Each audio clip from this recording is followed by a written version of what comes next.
Good evening. After 10 days of this, when you ask Americans what they think of this government shutdown, or better yet, what they think of their government, they will tell you, and they won't hold back, and they have told us rather decidedly who they blame for it. In fact, our pollsters tell us it's among the most forceful responses to any of our NBC News polls in recent memory. Americans are in a dark mood about the state of our country. Close to 8 in 10 people, 78%, say we're headed in the wrong direction. And elected officials are facing a lot of heat back home. 60% of the respondents in our poll say they would throw out everyone in Congress, even the members of Congress they like. It is very clear there will be consequences with each passing day of this. It's where we begin tonight with our chief White House correspondent, political director Chuck Todd. Chuck, good evening.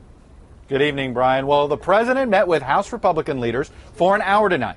And while there's still no deal to raise the debt ceiling, the two sides issued statements hinting they could very well agree to something soon, at least in time to make sure the country doesn't flirt with default on its bills next week. Any temporary debt ceiling fix would last no more than 6 or 8 weeks. And Speaker John Boehner acknowledged that it is designed simply to buy time. Clearly, you could end up back in the same place, and we don't want to be there. While this deal will not reopen the government, the White House signaled potential support for the debt ceiling proposal. The president is happy that cooler heads at least seem to be prevailing in the House, that there at least seems to be a recognition that default is not an option. But Senate Majority Leader Harry Reid was a bit more skeptical. The House has a unique form of legislating. It's hour by hour. Which brings us back to the government shutdown, something that has rattled the public. In our brand new NBC News Wall Street Journal poll, 65% believe the shutdown is doing quite a bit of harm to the economy, and 1 in 3 said it has directly impacted their own lives. Politically, Republicans are the losers. By a 53-31 margin, more folks blame congressional Republicans for the shutdown than the president. 70% of all respondents believe congressional Republicans are putting their own political agenda ahead of what's good for the country. Just 51% say the same thing of President Obama. And the political damage to the GOP brand doesn't end there.